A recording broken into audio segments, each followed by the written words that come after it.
Welcome to Maximize the Moment, the podcast where we pull back the curtain on leadership, business, and the life you're actually building.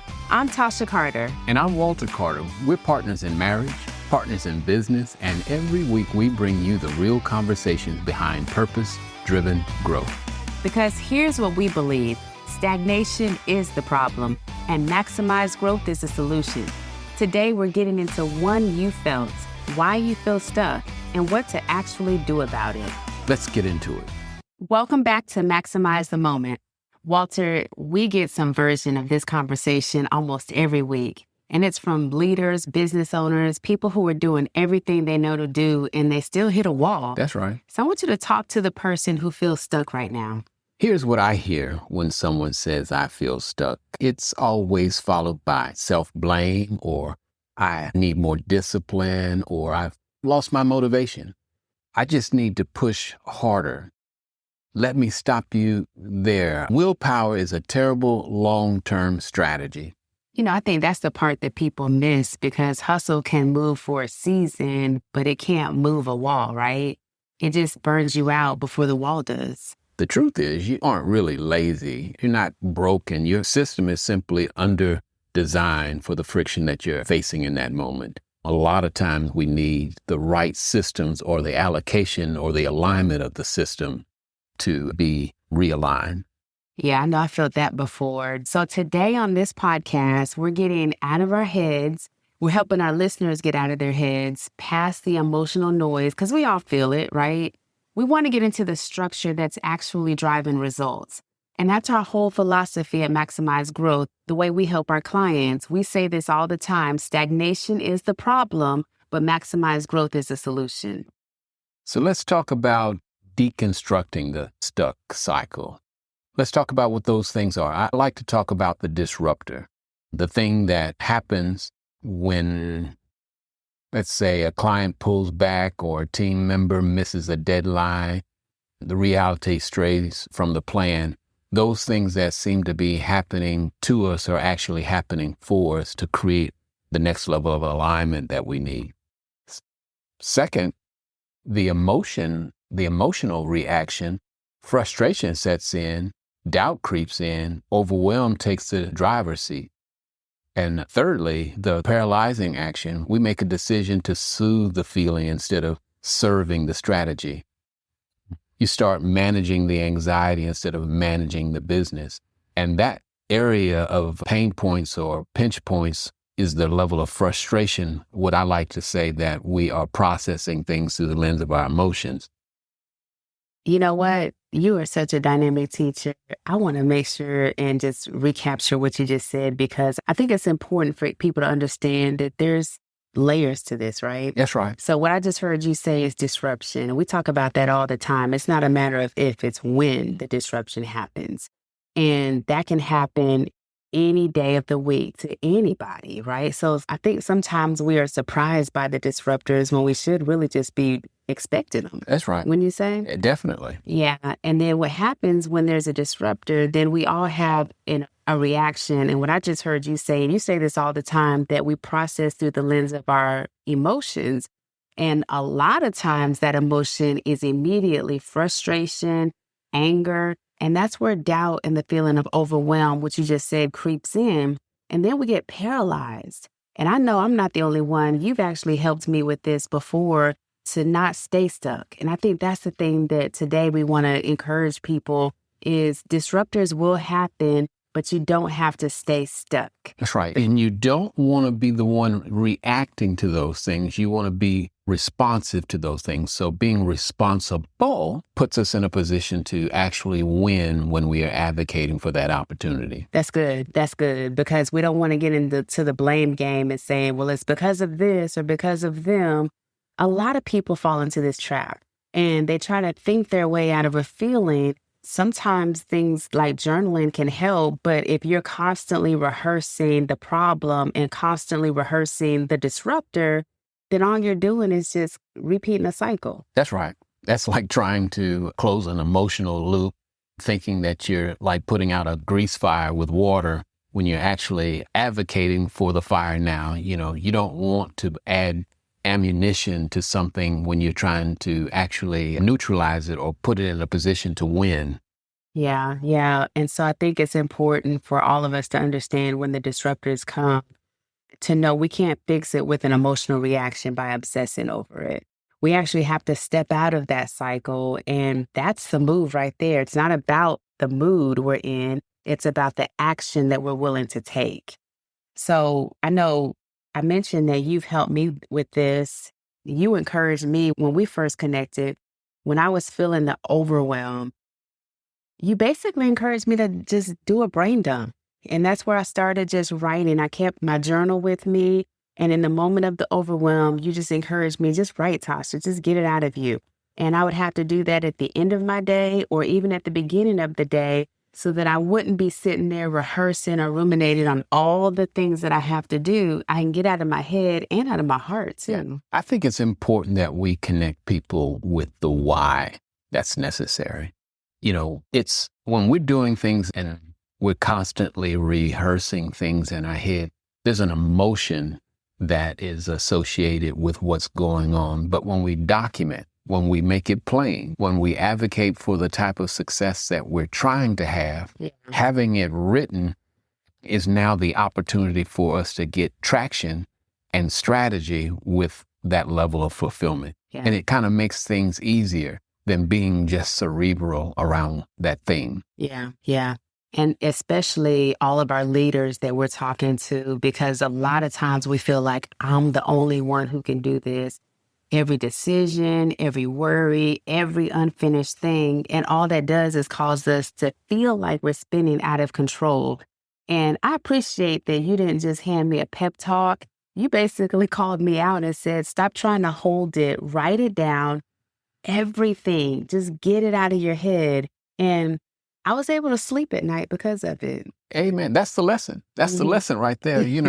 The word says, write it down and make it plain. Why would we not do what the word says the Constitution is telling us? So there's a relationship with how we're going to be successful by not being cerebral all the time in everything, but activating it through proper strategy. And I like to consider this a system that makes things easier on how we're going to navigate the types of success that we're trying to have. Yeah. And I like that because you saw it. What was it about me during that moment? You probably saw the frustration, I'm sure, but what was it that made you call it out? What'd you see? Frustration. Literally, I saw frustration. I wanted to advocate, create the space for you to be able to sort your thoughts and put yourself in a position to win. We use a variety of tools, even if the list itself are things that are on my to-do list and being frustrated with what's next. We get to use tools like the Eisenhower matrix to where we start sorting those thoughts and what's a priority, what's not a priority, what can we put on the table next, what can we take off of our list today, but what literally advocating for the type of success that we get to have. And you can do that when you are documenting, when you are writing things down, when you are making things plain. Because when you're cerebral, you not only are congesting your mind with those thoughts, you are congesting it with the thoughts around what fulfillment is. And for lack of a better term, there's just chaos. Our mind is trying to do too much at one time. We have to create the strategy for the type of success that we have to have. And documentation becomes the way. Every organization that we seem to go into lately, the one thing that we're connecting them to are systems. And systems are not just the ones that seem to be innate, that are easy. What was the term that was used last week that we heard? Remember? No, it's going to come to me. The term was common sense. Yeah. That should be common sense. No. If you're trying to create alignment, you're trying to create a strategy, it needs to be written so that people can advocate for the system in place to be successful. That's what makes it common. Yeah. You're right. But I'm going to be very transparent for just a minute. And I'm going to talk about the reason why I resisted this, because it sounded too easy. And another thing, and I don't know if other leaders that are listening to us today, if they resonate with this, but I was used to being the one where everybody came to for the answers. And that was on me because, they say if you're the smartest person in the room, you're in the wrong room. That's right. And a lot of times people were coming to me, people that I hired, clients were coming to me, and you were different. You actually were a breath of fresh air because you challenged me in a supportive way. Praise the Lord. Yes. And so you actually helped me to get out of a stuck cycle. You helped me to know what support actually looks like and to know that I don't have to be in my head, cerebral, as you call it. And it's okay to receive help. One of the things that I noticed about my coaching aspect of what it is that I do is that the coach in me doesn't ever really turn off. As I'm listening to people, as I'm viewing people, as I'm connecting with people, as I'm trying to win with people, I'm always listening for the disruptor. I'm listening to advocate for the type of success that they get to have.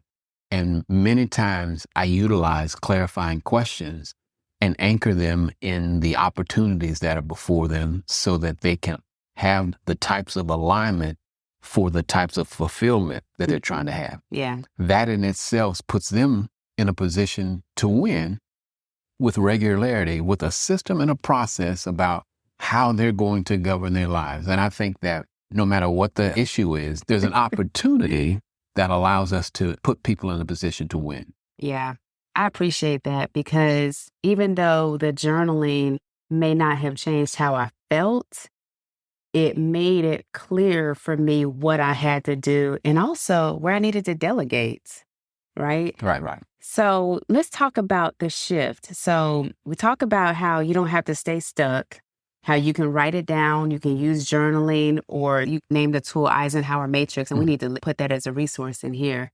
But now how we move from feelings to systems.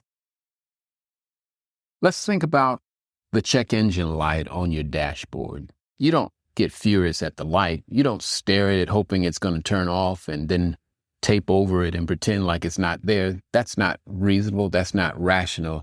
That's a reaction. Yeah. So when I'm not into cars, but I do know enough to know that if that light goes off on your dashboard, it's indicating something's wrong. That's right. That's what I know. Yeah. Okay. So it's either telling you got to pop the hood or you need to go get some gas if that light is on E. If that light comes on, more than likely you need to pop the hood or put some gas in it. So let's talk about that. When we pop the hood with leaders inside of the organizations we work with, it doesn't matter what the sector is. We almost find one of three structural gaps. One of them is either operational framework problem, a cadence problem, or a boundary problem. So let's talk about operational framework problem. So usually there's something that's not clear in the steps or the process for the situation.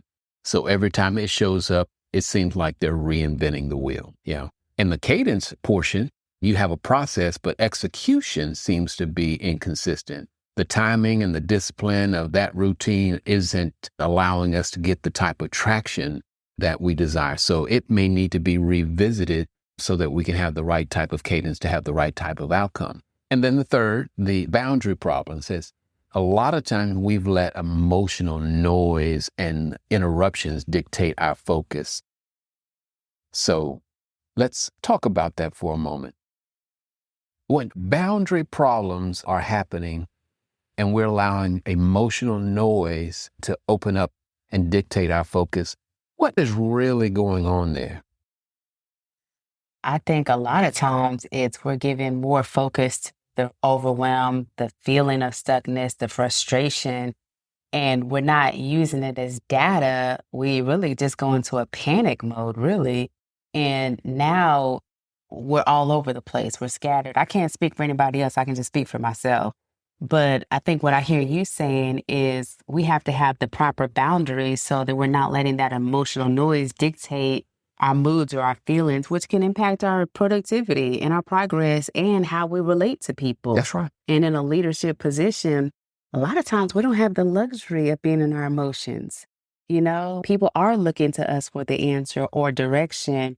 And so we've got to be able to have the right boundaries so we know how to separate, and goes back to what we're talking about, separating feelings and using them more as an indicator so that we can gravitate towards what is the system or what is the solution here. Yeah. Frequently, you probably heard me say in our personal conversations and our debrief that feelings are fickle. So some of the things that we're hearing is because people have processed through the lens of their emotion and shared a perspective that they own, and this is how they feel about it. I like to say that they're rehearsing the problem and not advocating for the solution. So structurally, after they've gotten that out, which is perfectly okay to have gotten that emotion out, but after you have said it, now what are we going to do? Yeah.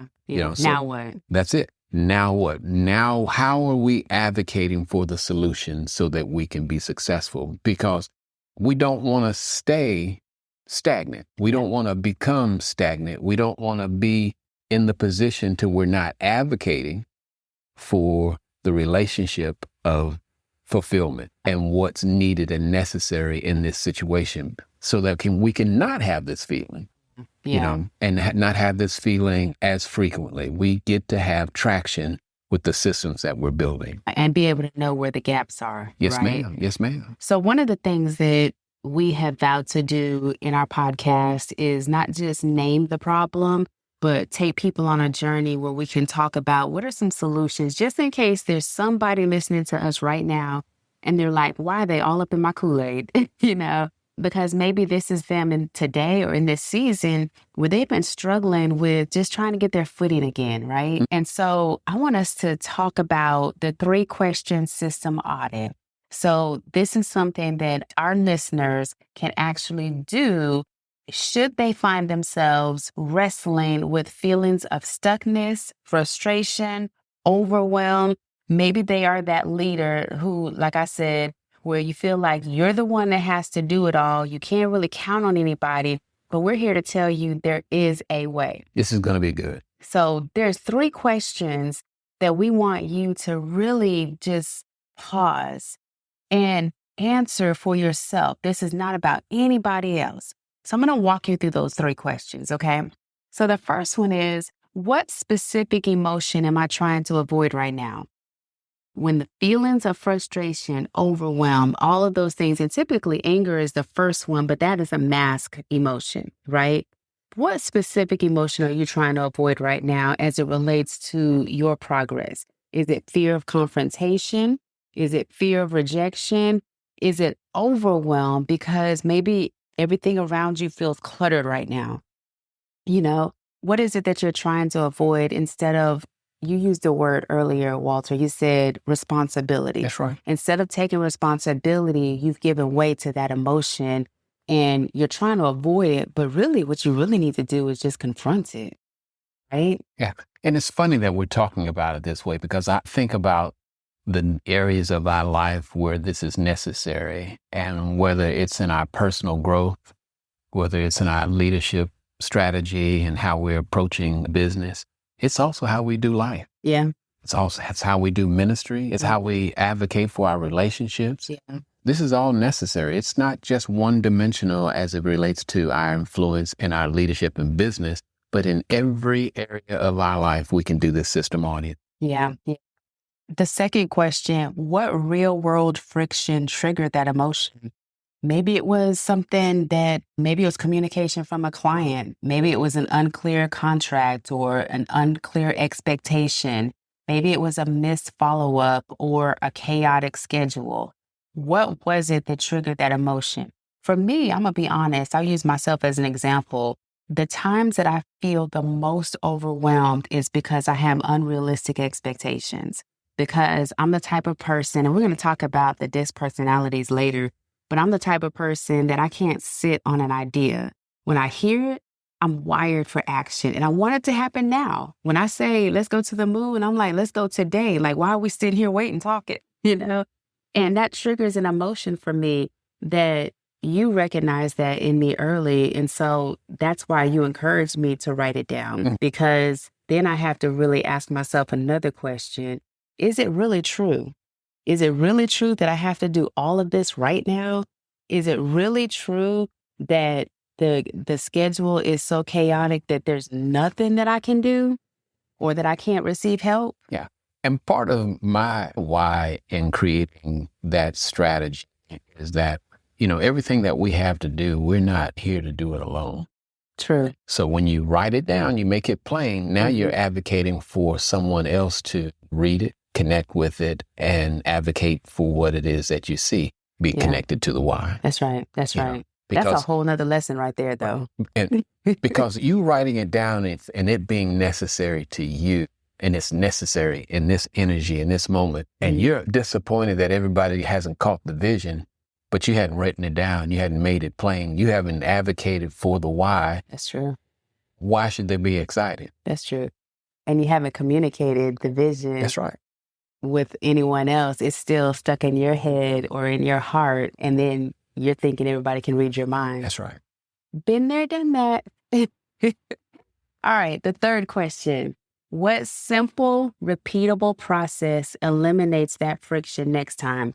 We have this saying in Maximize Growth where we say, learn a little, do a little. That's right. Right? I love it. Love it. And so when we learn the simple, repeatable processes, because we've learned from the last time, it's not about a feeling fix, it's a process fix, and maybe the process is, maybe that checklist is going to come in handy next time.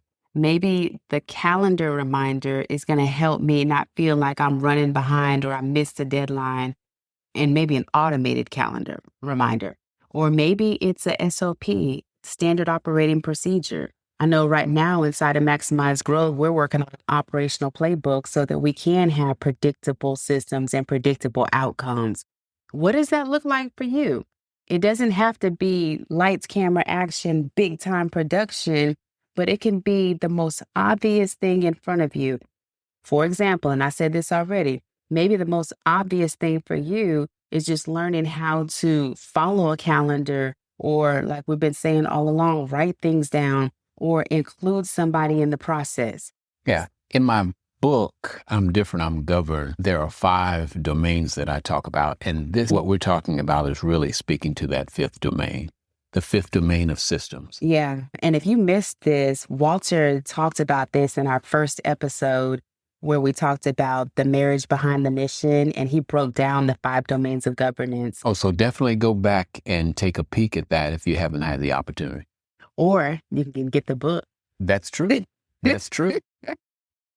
Yes. So I want to repeat those questions just in case somebody's taking notes. So the first one was, what specific emotion are you trying to avoid right now that you really just need to confront? Number 2, what real world friction triggered that emotion? And here's the thing, you can't heal what you're not willing to reveal. And number 3, what simple, repeatable process eliminates that friction next time? So when you shift from how do I feel better about this to what process prevents this, the stuck feeling disappears because clarity takes its place. I hope that somebody listening to this felt seen and heard today. And this is the moment that we are rallying around today. This is the maximized moment.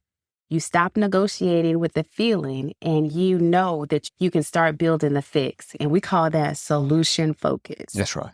Right?